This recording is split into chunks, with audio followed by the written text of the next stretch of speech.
नमस्कार।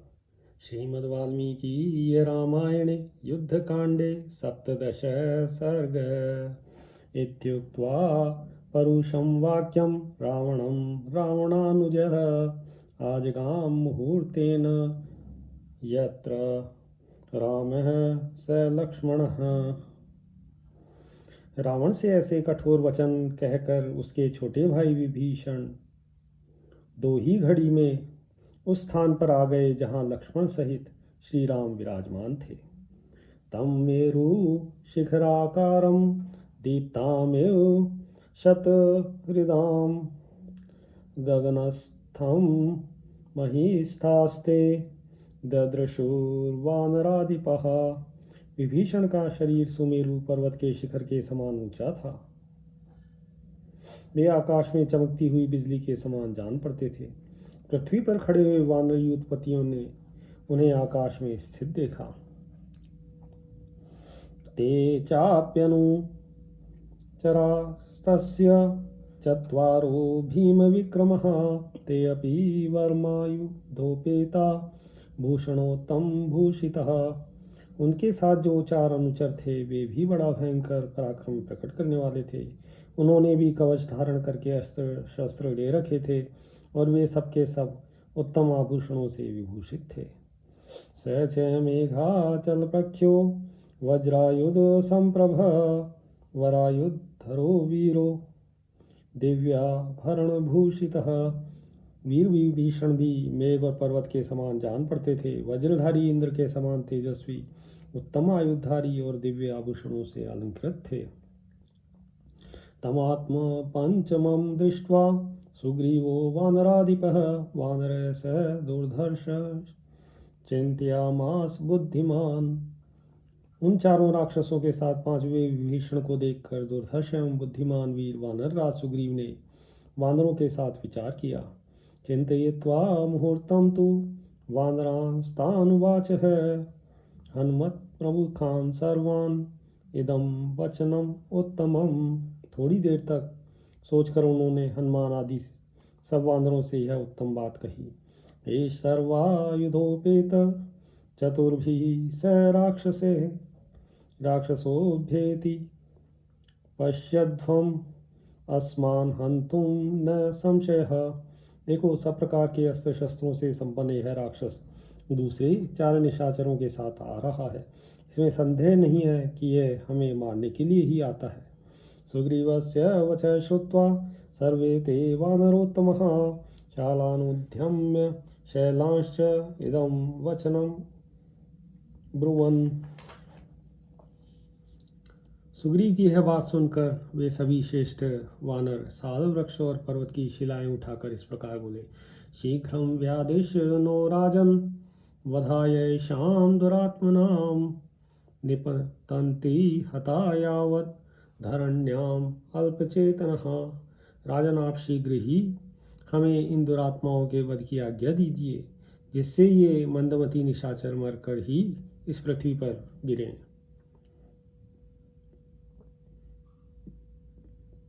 तेषां संभाषणम् आणानाम् अन्योन्यं स विभीषणः उत्तरं तीरम् आसाद्य खस्त एव व्यतिष्ठत्। आपस में इस प्रकार बात ही कर रहे थे कि विभीषण समुद्र के उत्तर तट पर आकर आकाश में ही खड़े हो गए। स उवाच महाप्राज्ञ स्वरेण महता महान् सुग्रीवं तांश्च संप्रेक्ष्य स्वस्थे विभीषणः।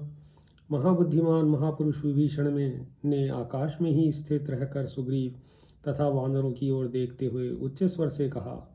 रावणो नाम दुर्वृत्तो राक्षसो राक्षसेश्वरः तस्याहम् अनुजो भ्राता विभीषण इति श्रुतः। रावण नाम का जो दुराचारी राक्षस निशाचरों का राजा है उसी का मैं छोटा भाई हूँ। मेरा नाम विभीषण है। तेन सीता जनस्थान त्विता हत्वा जटायुषं रुद्धा च विवशादीना राक्षसीभिः सुरक्षिता।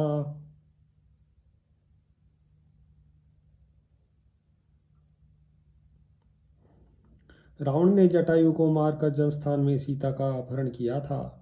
उसी ने दीन असहायिकता को रोक रखा है। इन दिनों सीता राक्षसियों के पैरों में रहती है।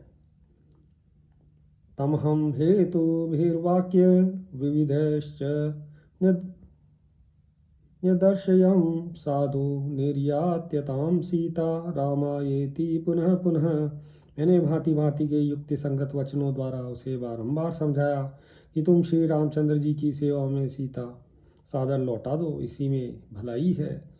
स च न प्रति जग्राह रावण कालचोदितः उच्यमानं हितं वाक्यम विपरीत इवोषधम। यद्यपि मैंने यह बात उसके हित के लिए ही कही थी, तथापि काल से प्रेरित होने के कारण रावण ने मेरी बात नहीं मानी। ठीक उसी प्रकार जैसे मरणासन्न पुरुष औषध नहीं लेता।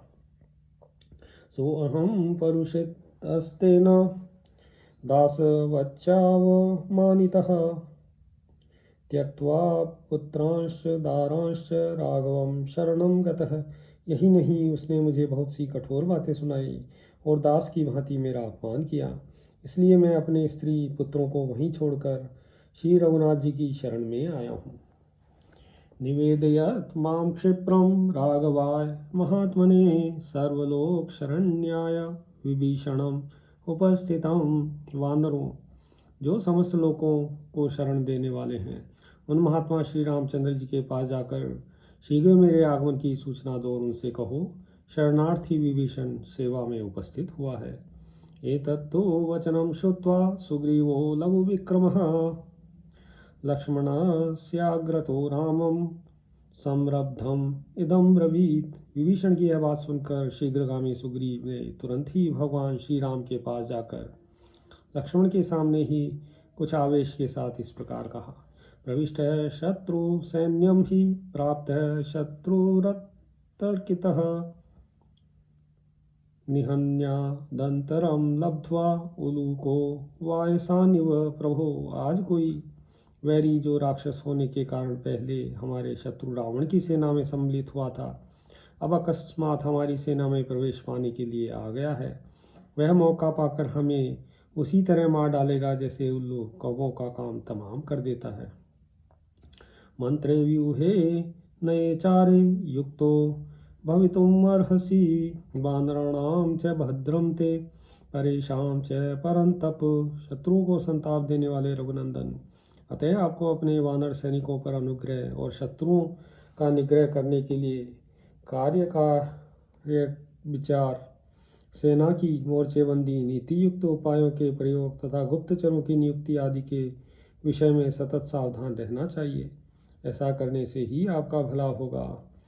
अंतर्धान गता होते राक्षसा कामरूपिणः शुराश्च निकृति ज्ञाश्च तेषां जातु न विश्वसेत। ये राक्षस लोग मनमाना रूप धारण कर सकते हैं, इनमें अंतर्धान होने की शक्ति भी होती है। शूरवीर और मायावी तो होते ही हैं, इसीलिए इनका कभी विश्वास नहीं करना चाहिए। प्रणिधि राक्षसेन्द्रस्य रावणस्य भवेदयम् अनुप्रविश्य सो अस्मासु भेदम कुर्यात् न संशयः। संभव है यह राक्षस राज रावण का कोई गुप्तचर हो। यदि ऐसा हुआ तो हम लोगों में घुसपैठ करके फूट पैदा कर देगा, इसमें संदेह नहीं है। अथवा स्वयमेवैश्य छिद्रमा साध्य बुद्धिमान अनुप्रविश्य विश्वस्ते कदाचित प्रहरेदपि। अथवा यह बुद्धिमान राक्षस छिद्र पाकर हमारी विश्वस्त सेना के भीतर घुसकर कभी स्वयं ही हम लोगों पर प्रहार कर बैठेगा, इस बात की भी संभावना है।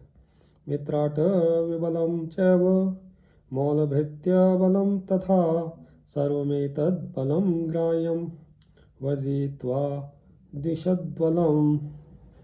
मित्रों की, जंगली जातियों की तथा परंपरागत भृत्यों की जो सेनाएं हैं, इन सब का संग्रह तो किया जा सकता है, किंतु जो शत्रु पक्ष से मिले हुए हों ऐसे सैनिकों का संग्रह कदापि नहीं करना चाहिए। प्रकृत्या राक्षसो ह्योष भ्राता मित्रस्य वै प्रभो आगन्तश्च रिपुः साक्षात् कथमस्मिश्च विश्वसेत्। प्रभु, यह स्वभाव से तो राक्षस है ही, अपने को शत्रु का भाई भी बता रहा है। इस दृष्टि से यह साक्षात हमारा शत्रु ही यहाँ आ पहुँचा है, फिर इस पर कैसे विश्वास किया जाए। रावणस्यानुजो भ्राता विभीषण इति श्रुतः चतुर्भिः स रक्षोभिर्भवन्तं शरणं गतः। रावण का छोटा भाई जो विभीषण के नाम से प्रसिद्ध है, 4 राक्षसों के साथ आपकी शरण में आया है। रावणेन प्रणीतं हि तं वेहि विभीषणं तस्याहं निग्रहं मन्ये क्षमवतां वर। आप उस विभीषण को रावण का भेजा हुआ ही समझे, उचित व्यापार करने वालों में श्रेष्ठ रघुनंदन। मैं तो उसको कैद कर लेना ही उचित समझता हूँ। राक्षसो जिम्या बुद्ध्या संदिष्टो अयमिता मिहागतः प्रहर्तुं मायाच्छन्नो विश्वस्ते त्वयि चानघ। निष्पाप श्री राम, मुझे तो ऐसा जान पड़ता है कि यह राक्षस रावण के कहने से ही यहाँ आया है। इसकी बुद्धि में कुटिलता भरी है, यह माया से छिपा रहेगा तथा जब आप इस पर पूरा विश्वास करके इसकी ओर से निश्चिंत हो जाएंगे तब यह आप पर ही चोट कर बैठेगा। इसी उद्देश्य से इसका यहाँ आना हुआ है। वध्यतामेष तीव्रेण दंडेन सचिव सह रावणस्य निशंसस्य भ्रातारोष विभीषण। यह महाक्रूर रावण का भाई है, इसलिए इसे कठोर दंड देकर इसके मंत्रियों सहित मार डालना चाहिए। एवं उक्त्वा तु तं रामं संरब्धो वाहिनीपतिः वाक्यज्ञो वाक्यकुशलं ततो मौनम उपागमत। बातचीत की कला जानने वाले एवं रोष में भरे हुए सेनापति सुग्रीव प्रवचन कुशल श्री राम से ऐसी बातें कहकर चुप हो गए।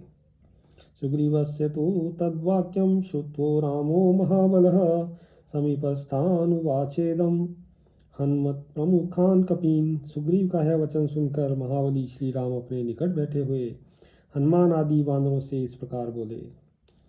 यदुक्तं कपिराजेन रावणावरजं प्रति वाक्यं हेतुं वदत्यर्थं भवद्भिरपि च श्रुतं। वानरराज सुग्रीव ने रावण के छोटे भाई विभीषण के विषय में जो अत्यंत युक्तियुक्त बातें कही है वे तुम लोगों ने भी सुनी। सुहृदाम अर्थ कृच्छेषु युक्तं बुद्धिमता सदा समर्थे नोपसंदेष्टुं शाश्वतीं भूतिमिच्छता। मित्रों की स्थायी उन्नति चाहने वाले बुद्धिमान एवं समर्थ पुरुष को कर्तव्य अकर्तव्य विषय में संशय उपस्थित होने पर सदा ही अपनी सम्मति देनी चाहिए। इत्येवं परिपृष्टास्ते स्वं स्वं मतनृतः सौपचारं तदा रामम उचुः प्रियचिकीर्षवः। इस प्रकार सलाह पूछी जाने पर श्री राम का प्रिय करने की इच्छा रखने वाले वे सब वानर आलस्य छोड़ उत्साहित हो सादर अपना अपना मत प्रकट करने लगे। अज्ञातं नास्ति ते किंचित् त्रिषु लोकेषु राघव आत्मानं पूजयन् राम पृच्छ्यस्मान् सुहृत्तया। रघुनंदन, तीनों लोकों में ऐसी कोई बात नहीं जो आपको ज्ञात न हो, तथापि हम आपके अपने ही अंग हैं, अतः आप मित्रभाव से हमारा सम्मान बढ़ाते हुए हमसे सलाह पूछते हैं। त्वं हि सत्यव्रतं शूरो धार्मिको दृढ़ विक्रमः परीक्षकारी स्मृतिमान निसृष्टात्मा सुहृत्सु च। आप सत्यव्रती शूरवीर महात्मा सुदृढ़ पराक्रमी जांच बूझ कर काम करने वाले स्मरण शक्ति से संपन्न और मित्रों पर विश्वास करके उन्हीं के हाथों में अपने आप को सौंप देने वाले हैं। तस्मादेक शस्तावत ब्रुवन्तु सचिवास्तव एते तो मति संपन्नः समर्थाश्च पुनः पुनः। इसलिए आपके सभी बुद्धिमान एवं सामर्थ्यशाली सचिव एक एक करके बारी बारी से अपनी युक्त विचार प्रकट करें। इत्युक्ते राघवा याथ मतिमानंगदो अग्रतः विभीषण परीक्षार्थम उवाच वचनम हरि। वानरों के ऐसा कहने पर सबसे पहले बुद्धिमान वानर अंगद विभीषण की परीक्षा के लिए सुझाव देते हुए श्री रघुनाथ जी से बोले। शत्रो शकाशात् संप्राप्त सर्वथा तर्क एव ही विश्वासनीय सहसा न कर्तव्यो विभीषण। भगवान विभीषण शत्रु के पास आया है, इसलिए उस पर अभी शंका ही करनी चाहिए, उसे सहसा विश्वास पात्र नहीं बना लेना चाहिए। छादयित्वा आत्मभावं हि चरन्ति षट्बुद्धयः प्रहरन्ति स रंधेषु सो अनर्थः सुमहान भवेत्। बहुत से शर्तापूर्वक विचार रखने वाले लोग अपने मनोभाव को छिपाकर विचरते हैं और मौका पाते ही प्रहार कर बैठते हैं। इसमें बहुत बड़ा अनर्थ हो जाता है। अर्थानर्थो विनिश्चित्य व्यवसायं भजेतः गुणतः संग्रहं कुर्यात् दोषतस्तु विसर्जयेत्। अतः गुण दोष का विचार करके पहले ही निश्चय कर लेना चाहिए कि इस व्यक्ति से अर्थ की प्राप्ति होगी या अनर्थ की। यदि उसमें गुण हो तो उसे स्वीकार करें और यदि दोष दिखाई दे तो त्याग दें। यदि दोषो महास्तस्मिन् त्यज्यताम् अविशंकितं गुणान् वापि बहून् ज्ञात्वा संग्रह क्रियतां नृपः। महाराज, यदि उसमें महान दोष हो तो निस्संदेह उसका त्याग कर देना ही उचित है। गुणों की दृष्टि से यदि उसमें बहुत से सद्गुणों के होने का पता लगे तभी उस व्यक्ति को अपनाना चाहिए। शर्भस्त्वथ निश्चित्य सार्थं वचनम अब्रवीत क्षिप्रम अस्मिन् नरव्याघ्र चारः प्रतिविधीयताम। तदनंतर शरभ ने सोच विचार कर यह सार्थक बात कही, पुरुष सिंह, इस विभीषण के ऊपर शीघ्र ही कोई गुप्तचर नियुक्त कर दिया जाए। प्रणिधा ही चारेण यथावत् सूक्ष्म बुद्धिना परीक्ष च ततः कार्यो यथा न्यायम परिग्रह।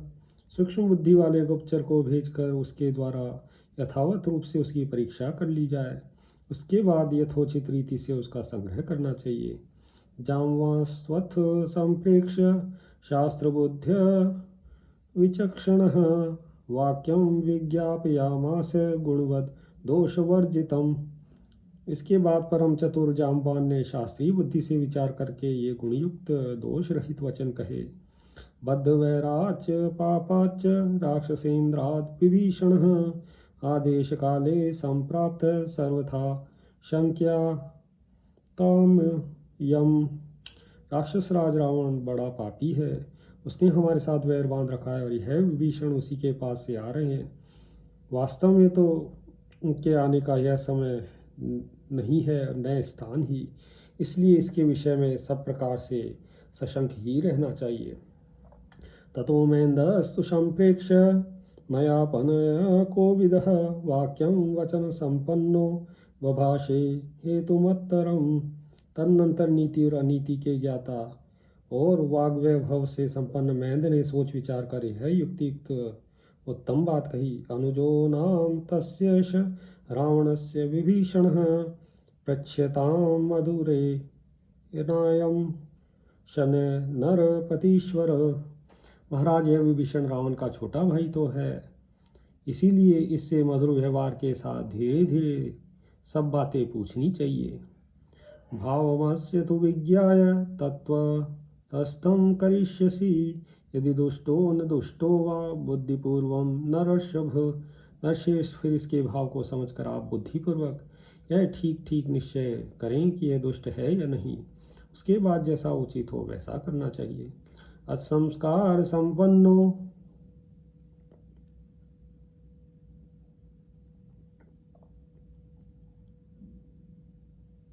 हनुमान सचिवोत्तमः उवाच वचनं श्लक्षणम् अर्थ वन मधुरम लघु। तत्पश्चात सचिवों में श्रेष्ठ और संपूर्ण शास्त्रों के ज्ञान जनित संस्कार से युक्त हनुमान जी ने ये श्रवण मधुर, सार्थक, सुंदर और संक्षिप्त वचन कहे।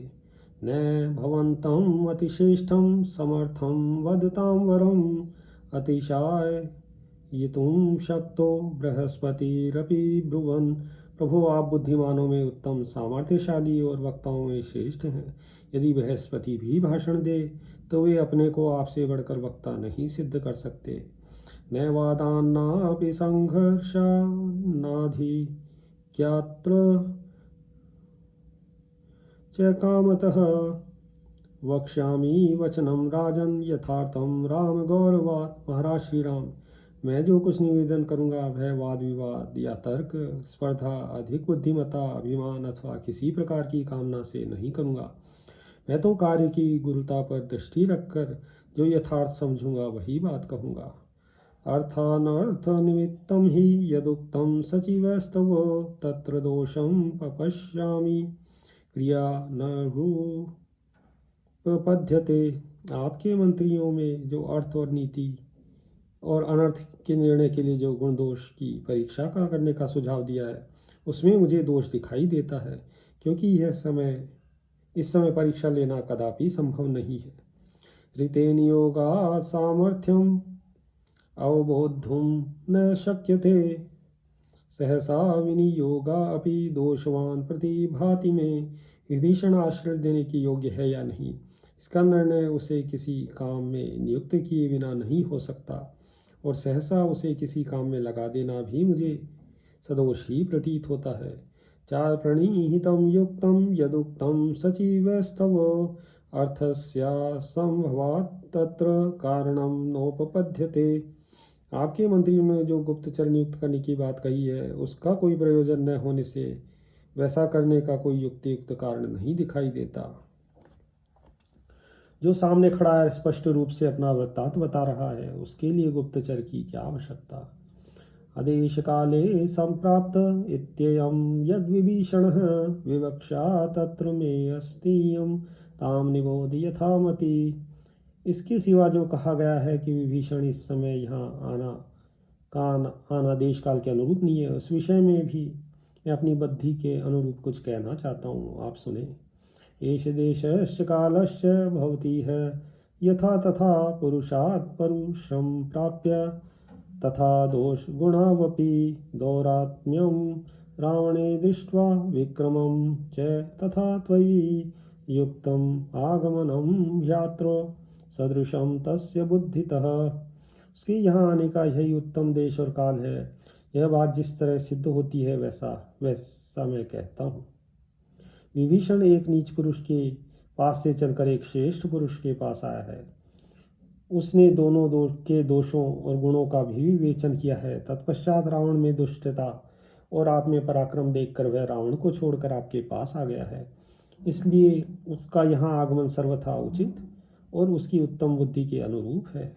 अज्ञात रूप है पुरुष स राजन पृच्छ्यतामिति यदुक्तम अत्र में प्रेक्षा काचिदस्ति समीक्षिता। राजन, किसी मंत्री के द्वारा जो यह कहा गया है कि अपरिचित पुरुषों द्वारा इससे सारी बातें पूछी जाए, उसके विषय में मेरा जांच-बूझ कर निश्चित किया हुआ विचार है, जिसे आपके सामने रखता हूँ।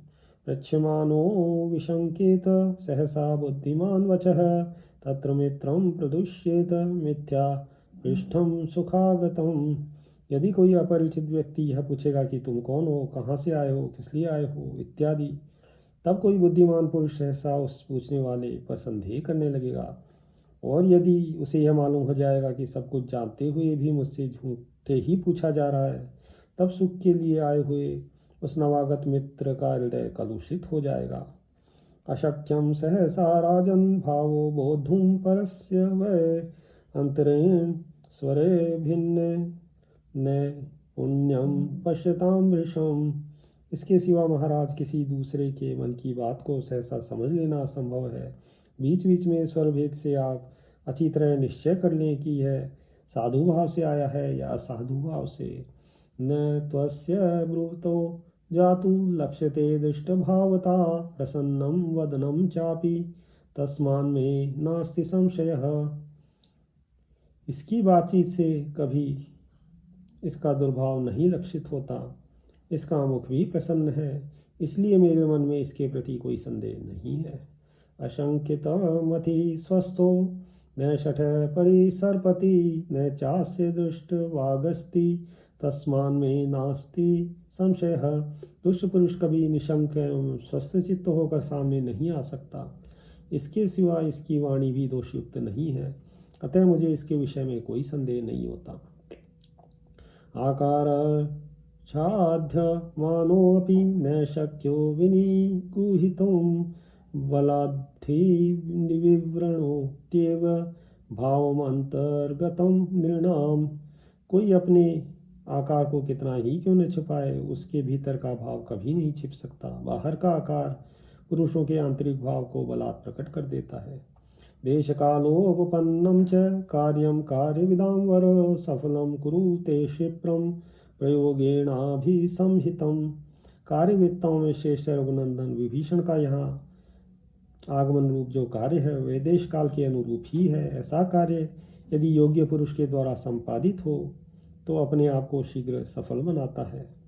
उद्योगम तौ संप्रेक्ष्य मिथ्याव्रतं च रावणं बालिनं च हतं श्रुत्वा सुग्रीवं चाभिषेचितं राज्यं प्रार्थयमानस्तु बुद्धिपूर्वम् इहागतः एतावत्तु पुरस्कृत्य युज्यते तस्य संग्रहः।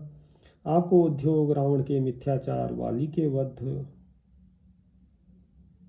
और सुग्रीव के राज्याभिषेक का समाचार जान सुनकर राज्य पाने की इच्छा से यह समझ बूझकर ही यहाँ आपके पास आया है। इन्हीं सब बातों को दृष्टि में रखकर विभीषण का संग्रह करना, उसे अपना लेना मुझे उचित जान पड़ता है। यथाशक्ति मयोक्तं तु राक्षसस्य जवं प्रति प्रमाणं त्वं हि शेषस्य श्रुत्वा बुद्धिमतां वरः। बुद्धिमानों में श्रेष्ठ रघुनाथ, इस प्रकार इस राक्षस की सरलता और निर्दोषता के विषय में मैंने यथाशक्ति निवेदन किया। इसे सुनकर आगे आप जैसा उचित समझे वैसा करें। इत्याशे श्रीमद् रामायणे वाल्मीकिये आदि काव्ये युद्धकांडे सप्तदशः सर्गः। सियावर रामचंद्र पद जय शरणम्।